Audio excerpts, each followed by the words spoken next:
all the presidential campaigns here today, the organizers that have been out here all day. My goodness, y'all gotta be hot, but thank you, thank you, thank you. And everybody who came out here from all across Iowa to be a part of something where we're gonna hear from folks who are running to be in the highest office in our nation, to bring dignity and respect back to the White House. And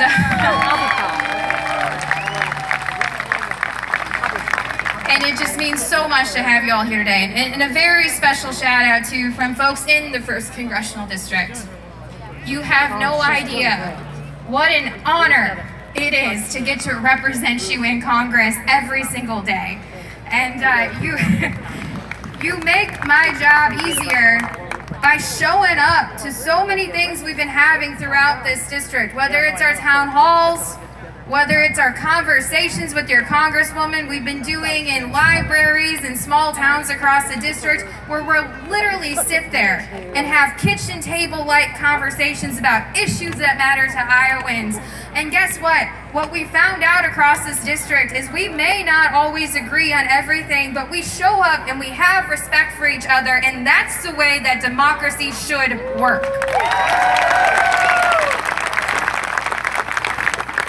So thank you for showing up, for having your voices heard, and for allowing me to have your back in Washington. And speaking of Washington, it's clearly an interesting time there right now. And, you know, I gotta tell you, I went there and I knew what was coming out of the White House. The tweets we've been seeing, the dysfunction, the chaos. And I have to tell you, I didn't go there to be a part or a star in a reality TV show. I went there to have your backs and to find common ground in the places where we can. And I have to have hope every single day that we can find that common ground. And I have to tell you, the House is laying a roadmap on how to do it. We've passed prescription drug reform, lowering costs for prescription drugs. We've started investment in infrastructure, and we're advocating every day for more opportunities in rural Iowa and rural areas across our country. And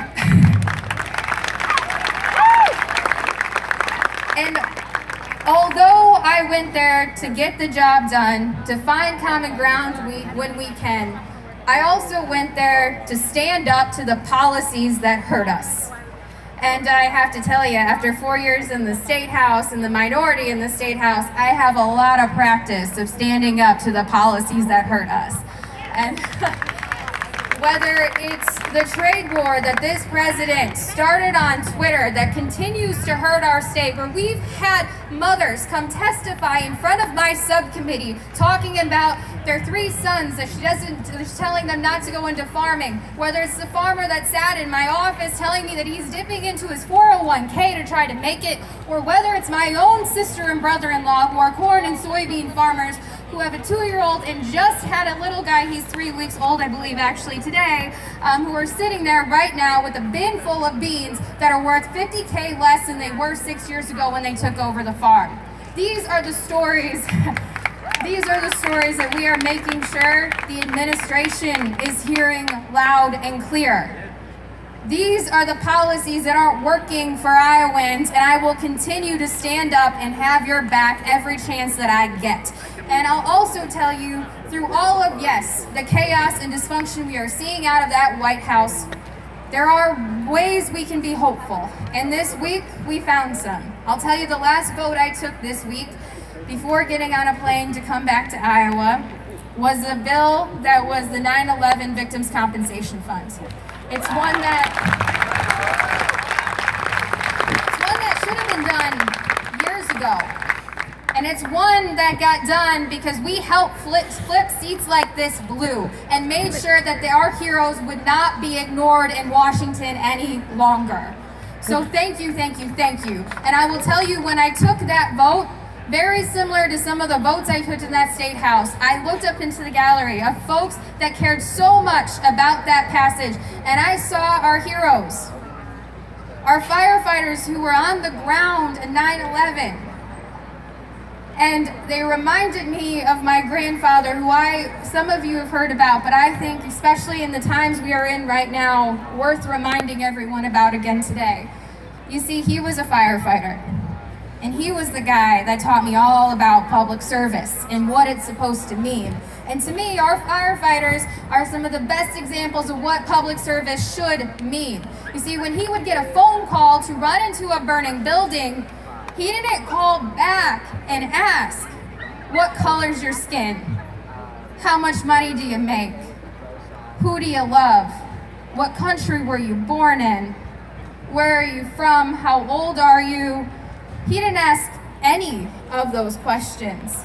He just showed up and he helped people and he did his job. And that is what every single person from the White House to the Senate to Congress down to our state house needs to be doing. Those are the values of who we are as Iowans, of who we are as Americans, that we better be ready to fight for every single day through 2020. And again, we are so excited to have many of the presidential candidates here today. But I have to end with telling you, please keep focused on our stake here. We must keep this 1st Congressional District blue, we must keep the 3rd Congressional blue, the 2nd Congressional blue, and we better flip that 4th District blue and send Steve King back home. And while we're at it, if we do this right, we can flip our state house and our state senate and take back the moral compass of who we are as Iowans. I promise you I will fight for you every single day, and I cannot thank you enough for being here today, for having your voices heard. And again, let's not give up on our state and let's go fight for our country. Thank you.